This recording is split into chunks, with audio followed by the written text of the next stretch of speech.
তোমার জন্য কেউ থামবে না, সূর্যও না, চন্দ্রও না, আলো বাতাস রোদ বৃষ্টি কেউ না, একটা মানুষও না, একটা মানুষও না। এ দুনিয়া বড় স্বার্থপর, বড় স্বার্থপর। এজন্য বাপ আপনাদেরকেও বলি, যুবক তোমাদেরকেও বলি, তুমি নষ্ট হয়ে গেলে শেষ পর্যন্ত মনে রাখো তোমার জন্য কেউ থামবে না। আপনাদেরকে বলি বাবা, স্ত্রী সন্তানের জন্য যদি আপনি হারাম উপার্জন করে জীবনটা শেষ করছেন, কোনোদিন পাবেনও নাই। সুদের টাকা, কিস্তির টাকা, হারামের টাকা, ওজনে কম দেওয়া, ধোকাবাজি, প্রতারণা করা উপার্জন করা দরকার ছিল না। আমনের কলজার মধ্যে শয়তানে বসায় দিছে যে বউ বাচ্চার লাগে এগুলা করতেছো, করো না রে বাপ, খোদার কসম এরা মনে রাখবে না, এরা মনে রাখবে না, এরা কোনোদিন বলবে না, এরা মনে রাখবে। দুপুর বেলা জানাজা হইছে, আসরের পরে জানাজা হইছে, কানছে 2 ঘন্টা 4 ঘন্টা, জি পুত নাতি নাতনি স্ত্রী সন্তান। ওই দিনকেই এশার নামাজের পরে দেখা যাবে এরা সবাই পাশের বাড়ির থেকে ভাত তরকারি রান্না আনছে, এরা খানা খাইতেছে, এরা গোশত খায়, মাছ খায়, ডাল খায়, সবই খাইতেছে। এরা না কাঁদছে অনেক, ওই কাঁদছে আর কি। এই জন্য আমি নিজেকে বরবাদ করে, আমার কবর, আমার আখিরাতকে নষ্ট করে আমি আমার স্ত্রী সন্তানকে হারাম খাওয়াইতে হবে, খোদার কসম এটা কোনো মুমিন করতে পারে, কোনো মুমিন করতে পারে। আমার ছেলে কোনোদিন 1 ওয়াক্ত ফজরের নামাজ পড়বে না, আর এমন জানোয়ারের জন্য আমি কামাই করুম, কমপক্ষে আমি আনিস এমন বেকুব না। তার লগে আমার আগে বুঝাপড়া করা দরকার। তুই মুসলমানের বাচ্চা কিনা আগে এটা বল, তুই ইমানদারের সন্তান কিনা বল বেটা।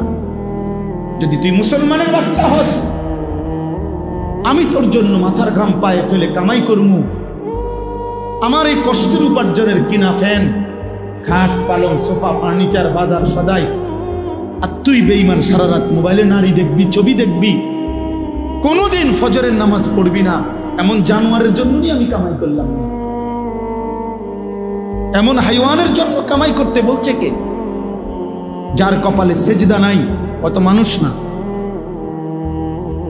এখানে আছে, দেখেন আপনি, আল্লাহ তাআলা বলছে সবচেয়ে নিকৃষ্ট মানুষ সে যে নামাজ নষ্ট করে। ফাখালাফা মিন বাদিহিম খালফুন, প্রত্যেক প্রজন্মের নিকৃষ্ট কারা? আল্লাহ বলেন আদাউস সালাহ, যারা তাদের নামাজকে নষ্ট করে দেয়।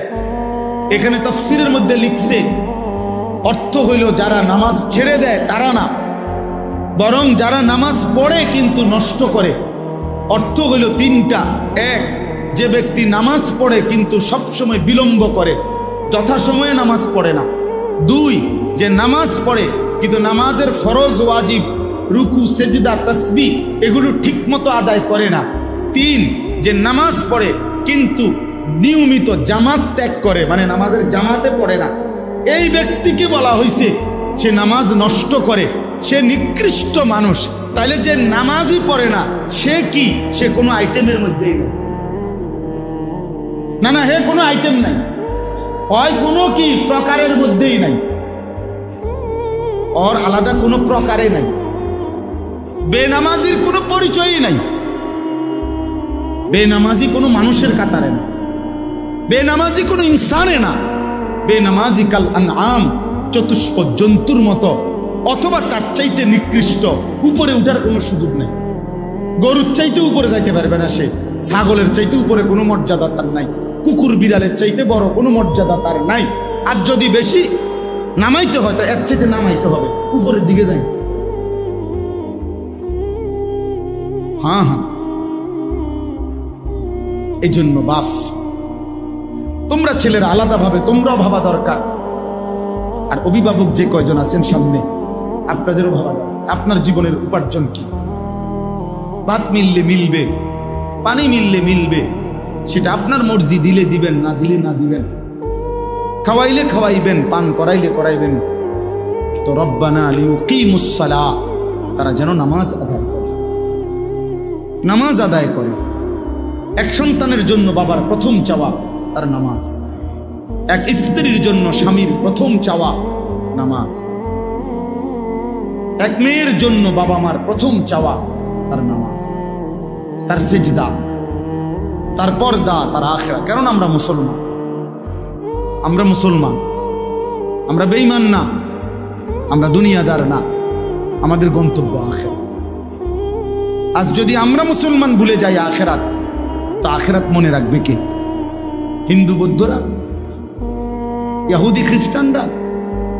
ওরা তো বুঝেই না কিছু।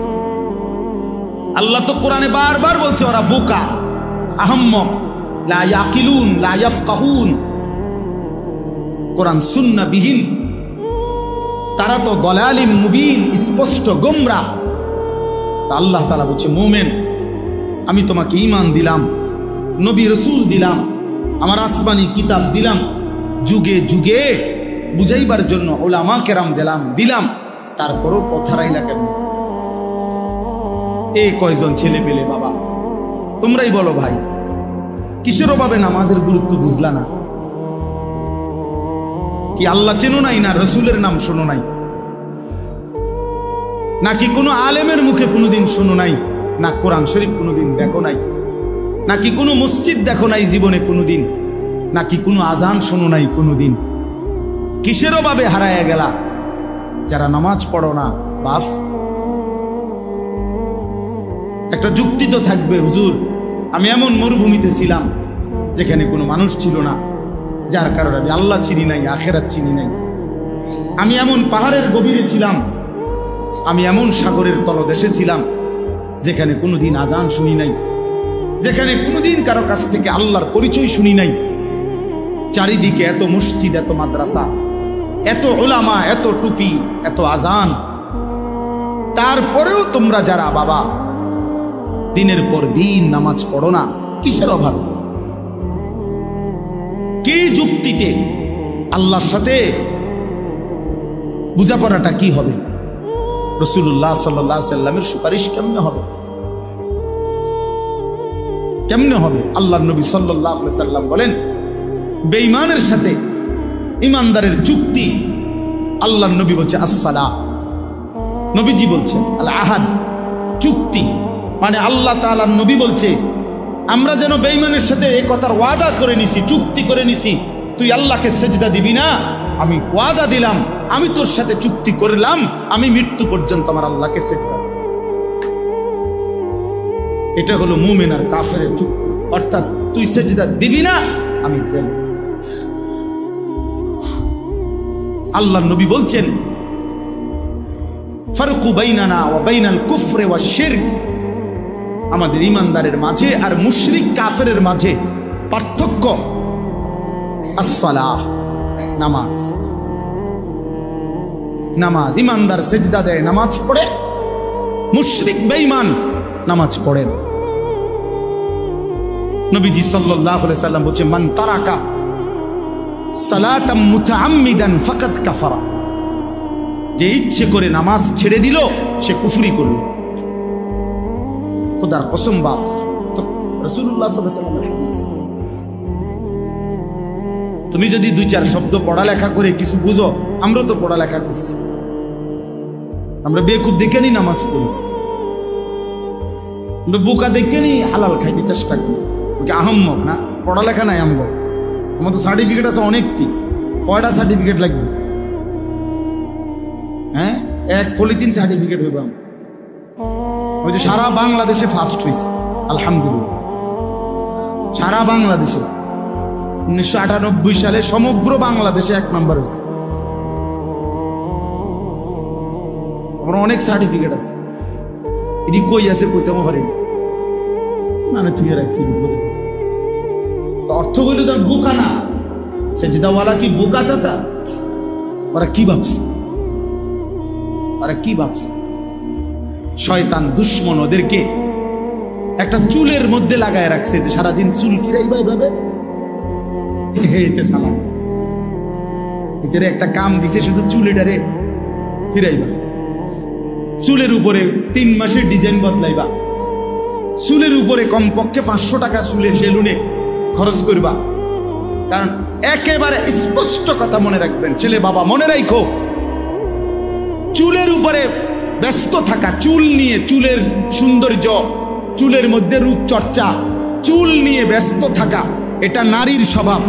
এই জন্য এই পৃথিবীতে নারীর চুলের জন্য হাজারো আইটেমের তেল প্রসাধনী আছে। নারীর সৌন্দর্য তার চুলে, এজন্য নারী তার চুল সুন্দর রাখা, লম্বা করা, চুলের উপরে, সৌন্দর্যের উপরে বহু ফিকির করে। এজন্য যেই সমস্ত ছেলে এই চুল নিয়ে ব্যস্ত, তোর মধ্যে মূলত পৌরুষ নাই, নারীর স্বভাব তোর উপরে গালেব, এই জন্য তোর মধ্যে এই মানসিকতা। পুরুষ যেটারে বলে ওটা তুই হারায় ফেলছে। যারা তাদের মনের চাহিদার অনুসরণ করে, এই প্রিয় যুবক কিশোর বাবা, বুঝতে শেখো বাপ, নিজের হাতে নিজেরে তুলে নিও না বাবা। এই পৃথিবীতে মানুষের বাচ্চার গরু ছাগলের বাচ্চা এক না। গরু ছাগলের বাচ্চা এটা নিজের মতো চললে কোনো অসুবিধা হয় না, যার কারণে 2 বাজার পরে গাবি বিক্রি করে দেয়, বাচ্চা এমনি বড় হয়ে যায়। বাছুর অসুবিধা হয় না, কারণ দুধ খানার মাসালা, ঘাস খানার মাসালা, আর তেমন কিছু নাই। কিছু দুধ খাবে আর ঘাস টাস খাবে, দৌড়াদৌড়ি করবে। এই গাভীর বাচ্চার এর দূরে মূল বিষয়। কিন্তু মুসলমানের বাচ্চা, মানুষের বাচ্চা এটা না ভাইয়া। মানুষের বাচ্চার ইমান, ইসলাম, আখলাক, লেনদেন, আদব, আচরণ সব কিছু সুন্দর করা, ওই আলোকে জীবন গড়া, কবর ঠিক রাখা, হাসরের ময়দান আখেরাত ঠিক করা, এটা পুরা একটা জিম্মাদারি। এই জন্য আল্লাহ তাআলা একটা বাচ্চাকে লাওয়ারিশ দেয় নাই। মাথার উপরে তার মা, বাবা, দাদা, দাদি, নানা, নানি, বড় ভাই, বড় বোন, চাচা, মামা, ফুফা, খালু, এত অভিভাবক দিয়ে আল্লাহ তাআলা তার মাথার উপরে রাখছেন যেন সে উত্তম আখলাক নিয়ে জিন্দেগি গঠন করতে পারে। এটা লাওয়ারিশ না, লাওয়ারিশ না। এজন্য প্রিয় ভাই আমার, আল্লাহ বলছে ওয়াত্তাবাউশ শাহওয়াত, যে তার মনের চাহিদার অনুসরণ করে, তার মনে যা চায় তা। কিসের আল্লাহ, কিসের রসুল, কিসের কোরআন, কিসের কিতাব? হুজুর আমি কিচ্ছু মানি না, আমি মুক্ত, আমি স্বাধীন, আমার মনে যা চায় তা। আমি 3 মাস আগে চুল রাখছি এভাবে, এখন রাখছি এভাবে। আমি একবার পরছি সিপা ফ্যান, আবার পরি ডোলা ফ্যান, আমার যা মন চায় তাই। আমি মন চাইলে দাঁড়াইয়া পেশাব করি, মন চাইলে বসে পেশাব করি, মন চাইলে হাঁটতে হাঁটতে পেশাব করি। না রে ভাইয়া, এটা মুসলমানের জিন্দেগি, এটা মানুষের জীবন না, এটা মুমিনের জীবন না বন্ধু। নিজের হাতে যে নিজেকে তুলে নেয় সে শয়তান, সে শয়তান, ইবলিস। যেন ইবলিসের অপরাধের নাম কি? আনা আনা আনা আনা শব্দের অর্থ হলো আমি। কোরআন শরীফে আছে আল্লাহ তাআলা জিজ্ঞেস করছে সেজদা দিলি না কেন ইবলিসকে? বলছে আনা খায়রুম মিনহু, আমি তার চেয়ে উত্তম। আল্লাহ বলছে কি বললি? আমার সামনে বললি আমি, আমি আল্লাহর সামনে, যা ফখরুজ, বের হ অহংকারী, আজকের থেকে কিয়ামত পর্যন্ত তোর উপরে আল্লাহর লানত, যা। সেই যে তাড়ায় দিল, আর কোনোদিন ফিরতে পারছে? আমি, আমার যা মন চায় তা। আপনি কে? হুজুর আপনার সমস্যা কি?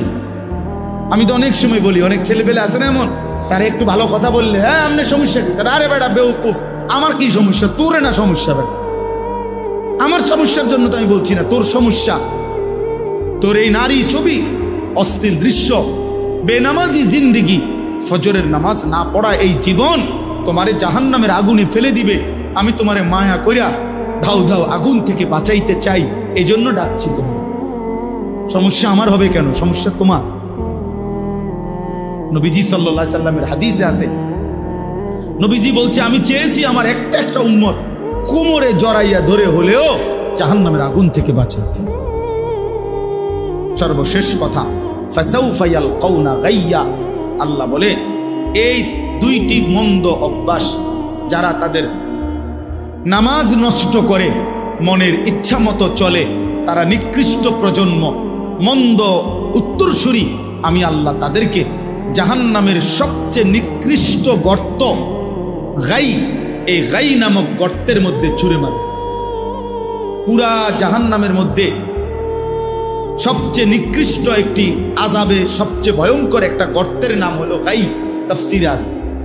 আশ্চর্য কথা হলো, নবীজি বলছে এই জাহান্নামের ওই গুহাটা এতটা ভয়ঙ্কর, জাহান্নামের বাকি অংশ আল্লাহর কাছে পানাহ চায় যে আল্লাহ, আমি জাহান্নামকেও ওই গর্তে ফেলিয়ে দেব। আমি জাহান্নামকেও কি করেন না, ওই গাতাত ফেলে। আল্লাহ বলছে ফাসাউফা ইয়ালকাউনা গাইয়া, আমি ওই নাফরমান যে নামাজ নষ্ট করে আর তার মনের মতো চলে, আমি তার সেই গাই নামক জাহান্নামের গর্তে ছুঁড়ে মারি। আল্লাহ বলেন যে বান্দা তওবা করে গুনাহ ছেড়ে আমি আল্লাহর দিকে ফিরে আসে, ও আমানা, এবং আমি আল্লাহরে মেনে নেয়, ও আমিলা সালিহান, এবং নেক আমল করতে থাকে, ফাউলাইকা ইয়াদখুলুনাল জান্নাহ, আমি আল্লাহ ওয়াদা দিলাম এরা সকলেই জান্নাতেই প্রবেশ করবে। ওয়ালা ইউজলামুনা শাইআ, কোনো জুলুম করা হবে না। অর্থাৎ পিছনের ওই গুনাহগুলোর কারণে লজ্জা দেওয়া হবে না, বরং তওবা করে ফিরে আসলে, নতুন করে বন্দিগি শুরু করলে আমি আল্লাহ এখন থেকেই তারে জান্নাত দিয়ে দেব। এই জন্য প্রিয় ভাই, প্রিয় কিশোর, নওজোয়ান, বয়স্ক বাবা, আমিও, আমরা সবাই মিলে চলেন আল্লাহর দিকে ফিরে আসি। কার দিকে বলেন না, কার দিকে ফিরা দরকার? নবী সাল্লাল্লাহু আলাইহি সাল্লামের সুন্নাতের দিকে। আল্লাহ তাআলা আমাদেরকে তৌফিক দান করেন। আল্লাহ, ছোটবেলায় আমরা যখন মোটামুটি পড়ালেখা করতাম, আমাদের বুঝের বয়সে আমরা ছোটবেলায় দেখছি যে ডাক্তার, একজন ডাক্তারই এমবিবিএস ডাক্তার সব রোগের চিকিৎসা করত। যে কোনো রোগীকেই ওনারা ওষুধ দিত আগে। কিন্তু আজকে 30 বছরের ব্যবধানে আইসা, 20-25 বছরের ব্যবধানে আইসা, এখন পরিস্থিতি হলো এমন, মানব দেহের প্রত্যেক অঙ্গের আলাদা আলাদা স্পেশালিস্ট থাকে, আলাদা আলাদা ডিপার্টমেন্ট। নাক কান গলা আলাদা, চক্ষু আলাদা, ব্রেনের আলাদা, অনেক ডিপার্টমেন্ট, অভাব নেই। আলাদা আলাদা বিষয় ডাক্তার। আগে এমন ছিল না, আগে একই ডাক্তার সব ওষুধ। কিন্তু পরিবেশ পরিস্থিতি, প্রয়োজনীয়তার বিবেচনায় ভিন্ন ভিন্ন আলাদা আলাদা ডিপার্টমেন্ট করা হয়েছে। তাইলে একটা সময় আমরা মাদ্রাসায় পড়তাম, দেখা গেছে ছোটবেলাতেও দেখছি, নুরানিতে পড়তাম, তো এক ওস্তাদ সকাল থেকে নিয়ে রাত 10টা পর্যন্ত এই 10 জন, 20 জন, 30 জন বাচ্চাকে সব বিষয় উনি একাই পড়াইতেন। সময়ের প্রয়োজনে এখন বিষয় ভিত্তিক আলাদা আলাদা শিক্ষক ভিন্ন ভিন্ন রাখা আছে। তাইলে পরিবেশ পরিস্থিতি, প্রয়োজন বিবেচনায় একই বিষয়কে অনেক সময় ভাগ করা হয়, কাজটা যেন বেশি হয়, প্রয়োজন যেন বেশি পূরণ। আমাদের দেশে আলহামদুলিল্লাহ একটা সময় এলাকা 10 গ্রাম 5 গ্রাম মিলে ওয়াজ মাহফিল একটা বা দুইটাই হইত। 10 গ্রামে দেখা গেছে 5 গ্রাম মিল্লা একটা মাহফিল। আমি এমন একটা মাহফিলেও গেছি, একবার 2-3 বারই গেছি ওইখানে, কিশোরগঞ্জের দিকে। ওনারা বলছে যে হুজুর, আমরা আশেপাশের মোট 10 উপজেলা মিলে এই একটা মাহফিলের আয়োজন, 10 গ্রাম না, 10টা উপজেলার লোক একসাথে হয়ে বিশাল মাহফিল। তাহলে এক সময় এমনটা ছিল। সময়ের প্রয়োজনে এখন এলাকা ভিত্তিক, মহল্লা ভিত্তিক বিভিন্ন প্রয়োজনে আলহামদুলিল্লাহ এখন অনেক মাহফিল আগের চাইতে 10 গুণ বেড়ে গেছে। প্রতিটা মসজিদওয়ালা মনে করে ওনাদের মসজিদের জন্য একটা বাৎসরিক মাহফিল করা দরকার, মাদ্রাসাওয়ালা মনে করে মাদ্রাসার জন্য একটা বাৎসরিক মাহফিল দরকার। কবরস্থানওয়ালারা আমি মনে করে কবরবাসীদের রুহের মাগফিরাতের জন্য একটা মাহফিল করা দরকার। এরকম অনেকভাবে প্রবাসীরা মনে করে যে আমরা প্রবাসীদের উদ্যোগে একটা মাহফিল হওয়া দরকার। এরকম বিভিন্ন ভাবে আলহামদুলিল্লাহ অনেক মাহফিল এখন বেড়ে গেছে।